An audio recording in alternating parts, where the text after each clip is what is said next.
Welcome back, everyone, to another China History podcast. We're going to finish off Kawashima Yoshiko in this episode, so let's get right on it. After proving so useful to the Japanese cause in China in the January 28th incident and in her role as Commander Jin Bihui fighting bandits in Rehe, Kawashima Yoshiko, so young and willing to go along with the Khan, well, she had become like this Swiss Army knife that had a multitude of applications for her handlers. So at this sensitive time in the early years of Manchukuo, these former Qing dynasty royals like Puyi, his brother Pujie, Kawashima Yoshiko, the Empress Wanrong, they were all actors in this bunraku play with their Japanese puppeteers dangling them in front of everyone, insisting to the world, you see, this is for real. This ain't no make-believe. By April of 1933, with Kawashima Yoshiko's legend and renown on afterburner in some circles, Muramatsu Shofu's novel, The Beauty in Men's Clothing, was published in book form, after first appearing serialized in a Japanese magazine. This book, mentioned last episode, was a mega sensation. And considering the times, it sure raised a lot of eyebrows, exaggerating the already bodacious lifestyle Yoshiko lived and even alluding to the alleged rape and sexual abuse by her father. Muramatsu spared no sordid detail. And as for Yoshiko, she ate it all up and plunged headfirst into the limelight and surfed this monster wave of publicity all the way to the beach. She flew to Tokyo at the height of all the hoopla and stirred things up, not disappointing the gossip columnists at all, saying the kind of jaw-dropping things she was famous for saying, and acting as flamboyant as ever whenever seen in public, caught up in the moment, preening in front of all her adoring followers, making suggestive remarks to provocative questions. All her loose talk came back to haunt her one day. She constantly complained to the press that her life was filled with rumors and hearsay and that none of what people read was true. But rarely did she ever give people reasons to think otherwise. She had no agent who would tell her when to shut up. 1933, 26 years old, she peaked here. Her popularity, the curiosity and interest that so many people had for this cartoon character that the Japanese in China had dolled up to look like this great freedom fighter, Manchu princess, trying to restore the glory of her people. Yeah, this is when the problems began to manifest themselves.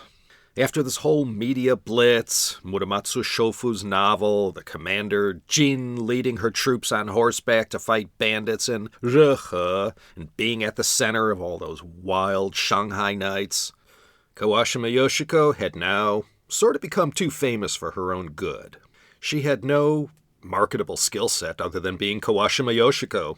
Her father, Prince Su, had been her first means of financial support, followed by Naniwa and others who she had lived off of. She liked to have a good time and didn't like to skimp. She had an entourage wherever she went. Her burn rate was high, and as a lot of people discover, if you can't afford the lifestyle you believe you're entitled to, well, you have to find someone to handle the financing for you. The next man in Yoshiko's life who became one of her more high-profile lovers was Hayao Tada, a major guy in the Manchukuo operation, the chief military advisor to Puyi and to the Empire of Manchukuo. He bankrolled Yoshiko during the period when she was his mistress. Yoshiko was also seen regularly with Doihara Kenji, a.k.a. Lawrence of Manchuria, the man who brought us the Mukden incident, the invasion of Manchuria on 9/18/31. He also ran Japan's Secret Service in China. Doihara Kenji is one of those war criminals who, later on, was deemed rotten enough to end up hanging from the end of a rope in 1948 after being found guilty of war crimes. But in any case, these were the kind of people Yoshiko had cast her lot with. And besides these high-profile characters, she also enjoyed affairs with other powerful and influential people at the time, men and women. Between riding this tidal wave of success as Commander Jin at the Battle of Röhe and the big splash of Muramatsu's novel based on her life, she felt confident enough to begin going off script. She began to style herself as this Angelina Jolie kind of advocate who wished to call attention to the suffering and plight of the Chinese people. She even began to point to the Japanese military as the bad guys in many instances, mentioning many unmentionable things. She had been the creation of the Guangdong military, but they seemingly created a monster and, well, like all the men in her life up to now, they began to lose control of her. This begged the question in 1933, whose side was she on now? She had always done well in her Matahari, Tokyo Rose, and Lord Haw-Haw roles. But now she was starting to worry the ones who had found her so useful and reliable in the past. August 1933, after an 8-year absence, she returned to her old home in Matsumoto. And she was still dressing as a man, but now she was wearing Chinese-style garments. And of course, because of who she was, reporters flocked to her door to get some dirt, and words like "no comment" or "I'd rather not say" weren't in Yoshiko's vocabulary. She kept on repeating the same message: the fighting has to stop, and that China and Japan should reconcile and work for peace. As mentioned at the outset, Kawashima Yoshiko, she graduated from the School of Life, and her limited formal education meant that when articulating her thoughts and acting as a spokesperson for the causes that she advocated for, well, she wasn't that great. She had a ton of shine on her in a Kardashian kind of way. People were intensely curious about every move she made or utterance she said. But in all respects, she was a rather underwhelming speaker. And whilst back in Japan, now a media superstar, she went back to all her crazy antics in public and private. And, well, she had made up her mind early in life that she was going to do whatever she wanted and wasn't going to stress out about what people said. So she did all the wild and crazy and promiscuous things she was famous for, all the while enjoying the company of several lovers along the way. Around this time, just at the peak of her success, Yoshiko began having a rash of physical problems that, well, in order to treat them, she had to constantly keep shuttling back and forth between Japanese and Chinese hospitals. And because of the chronic pain she was experiencing, well, like it happens to so many in our day, she got hooked on pain-killing drugs, namely the fentanyl and OxyContin of its day, opium.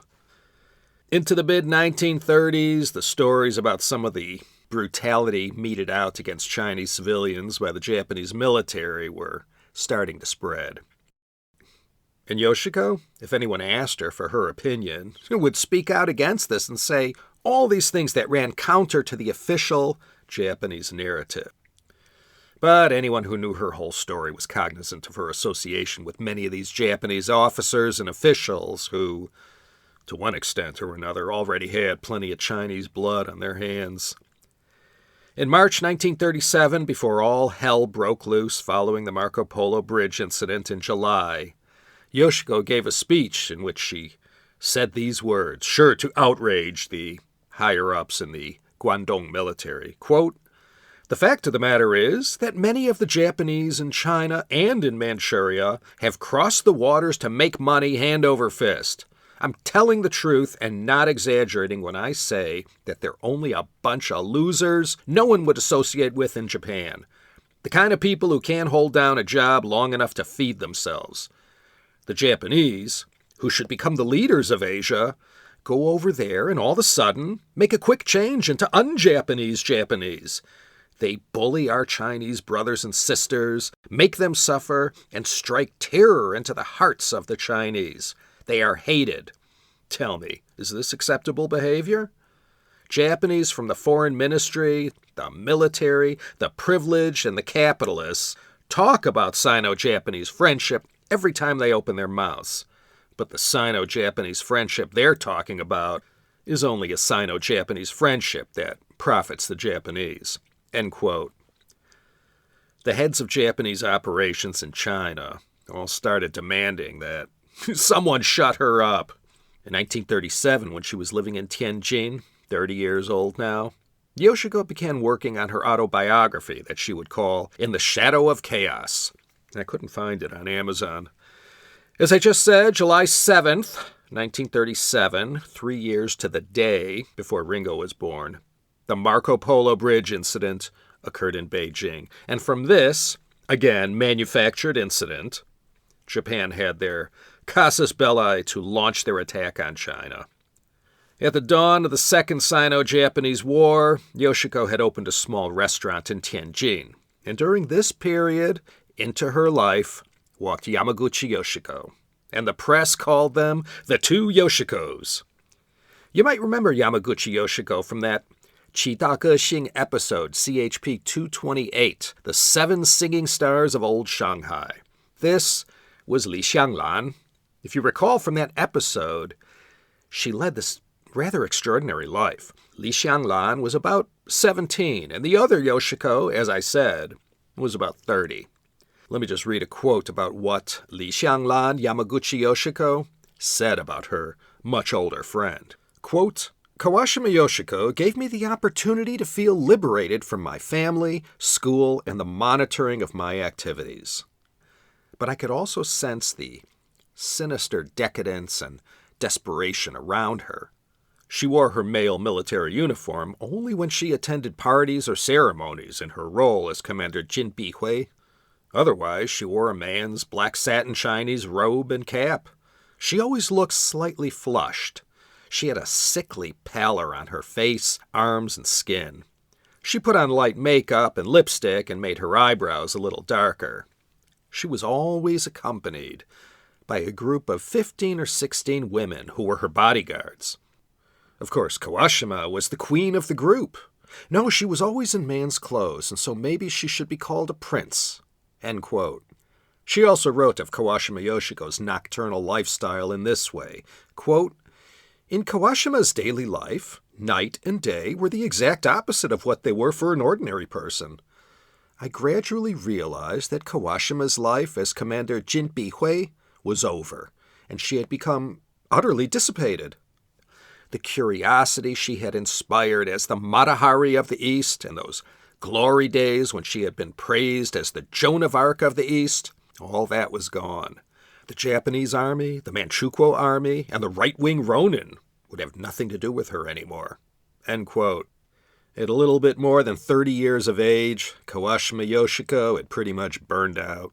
Yamaguchi Yoshiko, Li Xianglan, whose star was now on the rise, was told to stay away from her. Kawashima Yoshiko, no longer the star, began to decay into this pitiful, frail human figure who others avoided too, unwilling to be drawn into her craziness and strange behavior. Her restaurant had shut down by end 1938 after an incident where someone was killed and Yoshiko injured.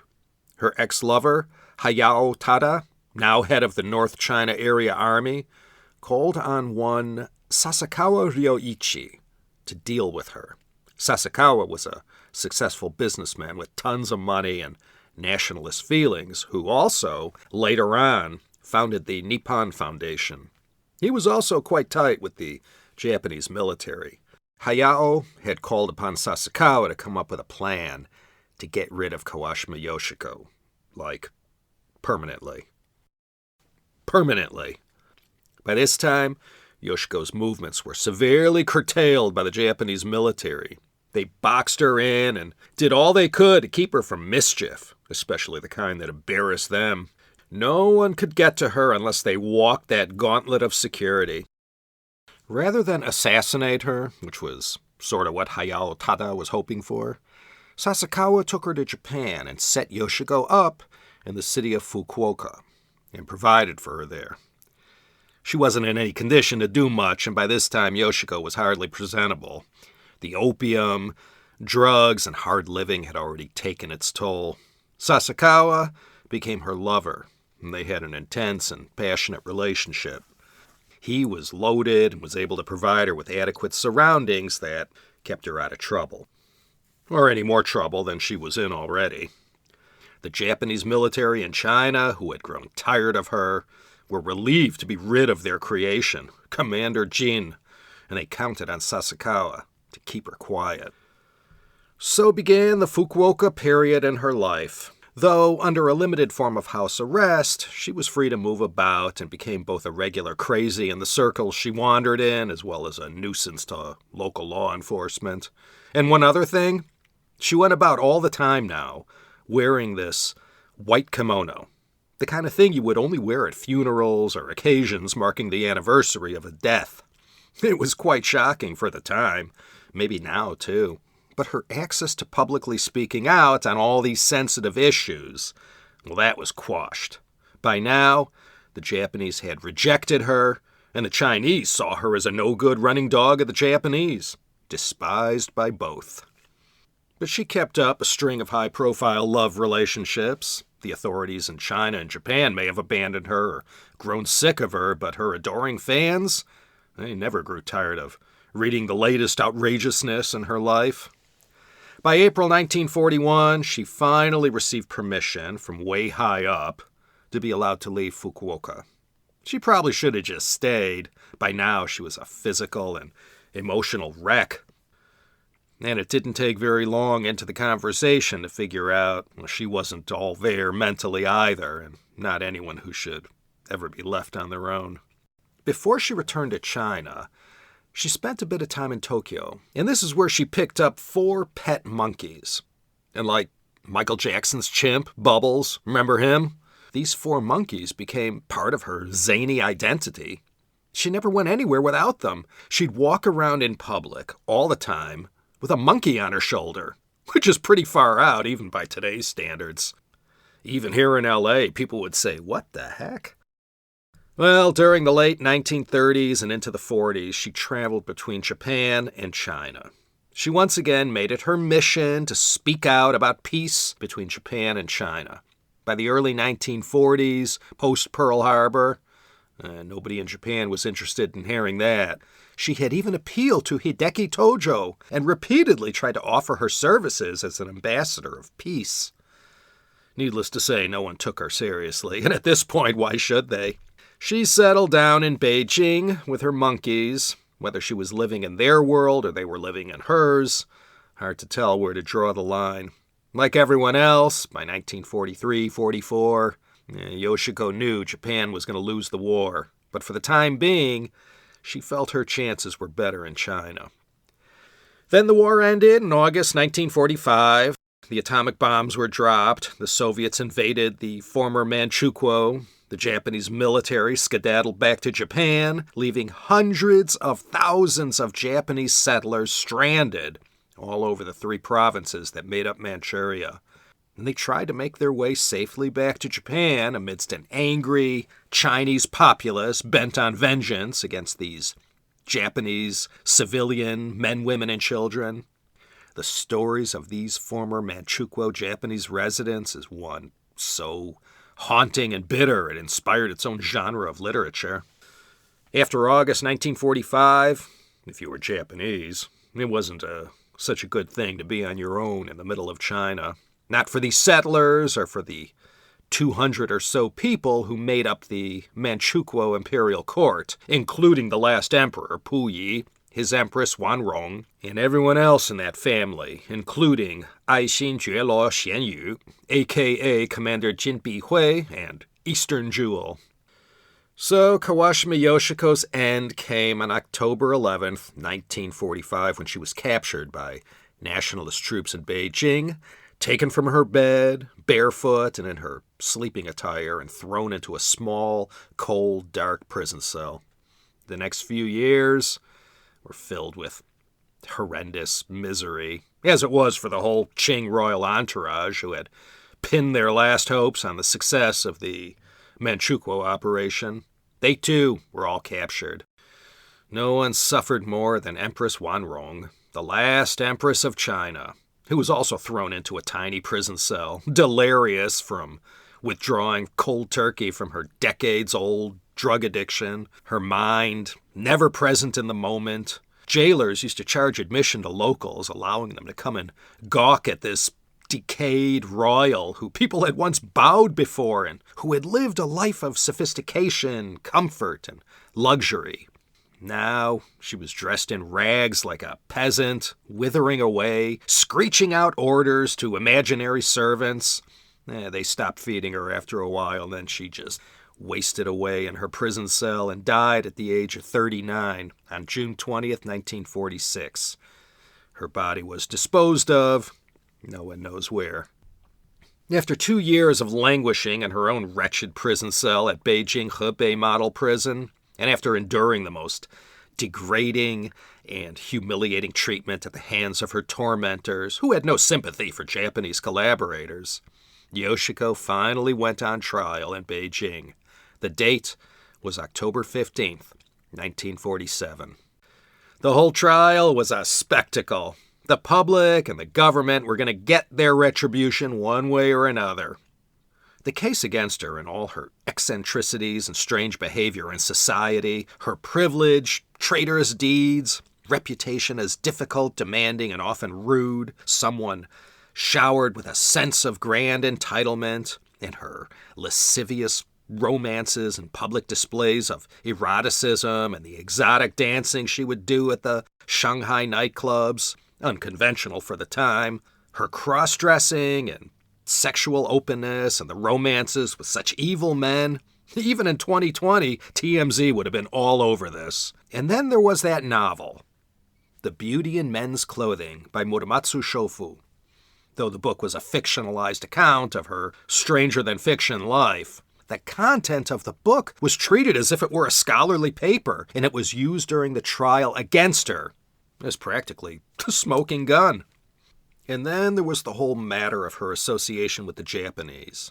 After all they had done to China, so fresh in everyone's mind, having such a close association with some of the most evil militarists that the 20th century had produced to date, that she was a collaborator, well, there was no question. From the mid-1920s to the mid-1940s, there were countless articles, interviews, pictorials, newsreels, you name it. There was enough evidence against her to sink a battleship. Her attempts to play this down fell on deaf ears, and I guess you could say for good reason, too. And Kawashima Yoshiko, now 40 years old, she wasn't at the top of her game, so to speak, and was a terrible witness, unintentionally making her situation worse with her clumsy explanations and often incoherent answers. When asked once why she dared to come back to Beijing and why she didn't just stay in Japan, she answered that she had to return because one of her monkeys had diarrhea and needed treatment only available in Beijing. What else could Yoshiko do? She played down her Japaneseness and tried to present herself as Chinese, but her Japanese was perfect and her spoken Chinese was lacking. She argued, how could she be a traitor if she wasn't even a Chinese citizen? At worst, she was a war criminal. But nowhere could proof of her Japanese citizenship be found, because it didn't exist. Naniwa had never registered her. She was utterly unconvincing in her arguments. From her cell, she did everything she could to reach out to everyone who might possibly have some influence in saving her life. Even her own adoptive father, Kawashima Naniwa, he feigned like he was trying to help her all this time, but he let her go. Everyone let her go. And in the end, the military prosecutors had this to say, quote, "The accused, Jin Bihui, also known as Kawashima Yoshiko, is the daughter of the late Prince Su of the Qing imperial family. She was adopted by Kawashima Naniwa and lived in Japan from her childhood. Influenced by her schooling in militarism, she likes to dress in male attire and admires the ways of chivalry and bushido. Because of her relationship to Kawashima Naniwa, she came to know important military and political figures in Japan. Submissive to the whims of an entire country, she allowed herself to be used by them. According to our evidence, after the September 18th incident of 1931, when Japan invaded Manchuria, she participated in traitorous acts against her native land in Shanghai, the Northeast, and other places. For these reasons, we believe that the guilt of the defendant is consistent with the Traitor Punishment Ordinances, Article 2, Paragraph 1, Subsection 1 of the Criminal Code." End quote. Yeah, there was no denying it. After the week-long sensational show trial came to the exciting conclusion, she was found guilty of aiding Japan and betraying her homeland and sentenced to death. As Kawashima Yoshiko, 爱新觉罗咸鱼, Jin Bihui, Dongjun, Eastern Jewel, Commander Jin, and all the other identities she had during these final months and days of her life, living under the foulest circumstances, confined, controlled, with no one who pitied her. Did she close her eyes and remember all those times more than a decade before in the spring of 1933 when she was a sensation all across Asia? The beauty in men's clothing, the Manchu princess who, with her racy reputation and all the stories of all the zany antics of her brief life. Let me quote Phyllis Birnbaum. Quote, "The verdict condemned her for such activities as becoming a dancer in Shanghai in order to gather information for the 1932 Japanese onslaught there, bringing the empress to Changchun with the help of her brother, Jin Bidong, to install her as a female ruler of Manchukuo, serving as advisor to Hayao Tada in building up the military in Manchukuo and other military plots, and trying to get Su Bingwen to surrender, leading bandit troops to establish a puppet regime in Zhehe with Puyi as head, plotting to bring Puyi to Beijing in order to revive the Qing dynasty and overthrow the nationalist government, and so on." End quote. Well, regardless of how competent she might have been, or how well she prepared her defense, or how many witnesses that may have appeared who exonerated her, she wasn't going to be allowed to walk free. There was only one way this was going to end, and that was going to be with a bullet to the back of her head. To the very end, she continued her frantic requests to Naniwa and anyone else she thought might help. Everyone in her life had cut her loose. The legendary China-born journalist for Reuters and AP, Spencer Mosa, who flew to Taiwan with Chiang Kai-shek on the last plane out of China, he wrote of Kawashima Yoshiko, quote, "Penniless and bereft of her once disarming beauty, the Mata Hari of Asia is awaiting with resignation her imminent execution. She no longer looks the part of the Oriental siren who used her charms to help Japan win the war. Her upper teeth are gone, her hair is cut in a mannish bob, and she wears a padded gray jacket and slacks that made her small figure look bigger than it is. Some clues to her vanished beauty remain in her fair skin, large dark eyes, and small delicate hands." End quote. Mata Hari, for those who never heard of her, was a Dutch woman who, in 1917, was executed by the French for being a German spy during World War I. Like Yoshiko, she was also accused of being a femme fatale and was famous for her exotic dancing and sexuality. And that's it.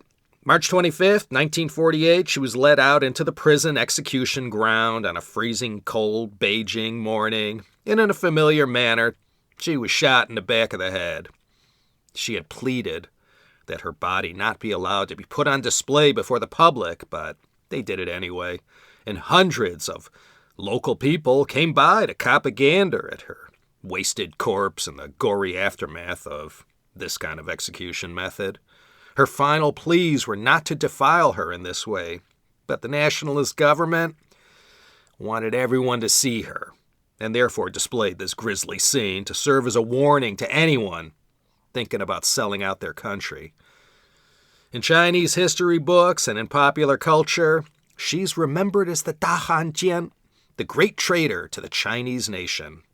And since that day, which, by the way, some people said was not the end of Kawashima Yoshiko, there was this sort of Bigfoot legend that arose which proffered the notion that it wasn't Yoshiko who was executed on that March morning. It was some stand-in, and that she had actually escaped and lived on to secretly carry on her mission of Qing restoration.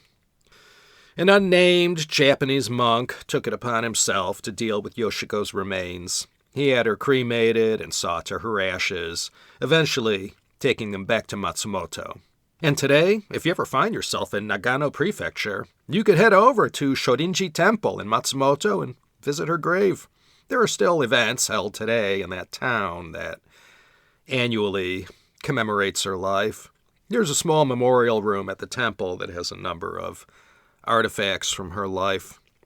And a story like Kawashima Yoshiko, well, more people than Phyllis Birnbaum wrote about her. Since her death, she has been the subject of endless news articles, TV shows, movies, novels, video games, and manga. If you'd like to learn more about Kawashima Yoshiko, you're in luck. Besides Phyllis Birnbaum's book, there's plenty of other fiction and nonfiction books, serial dramas, articles, and videos you can go groove on. And if you go to your favorite search engine, Alta Vista, Excite, Ask Jeeves, Lycos, whatever, go to any of them and search for Kawashima Yoshiko, and you'll be able to see all the famous, iconic images from her childhood to the grainy black and white post-execution photos of her lying on a wooden pallet of some sort, surrounded by curious locals eager to get a look-see. You'll see them all. I've mentioned her before, the late, great, all-around entertainer who passed away so tragically young at the height of her fame, Anita Mui, Muyim Fong. She starred in the lead role in a 1990 movie about the life of Kawashima Yoshiko. And I had just recently moved to Hong Kong and vividly recall the movie posters for that film all over the MTR when it came out. And I remember wondering, who was this Chuan Dao Fangzi?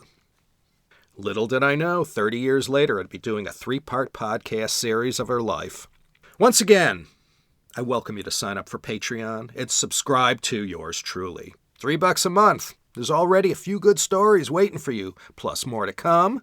If you're a PayPal kind of person and would like to donate to the CHP to keep it going, maybe for another 10 years, paypal.me/China History Podcast. Links are posted at the show notes at the teacup.media website. Well, that's that. Laszlo Montgomery here, signing off from the city of Los Angeles, California. Thanking you from the bottom of my heart for suffering through this series and hoping you'll come back next time for another exciting episode of the China History Podcast.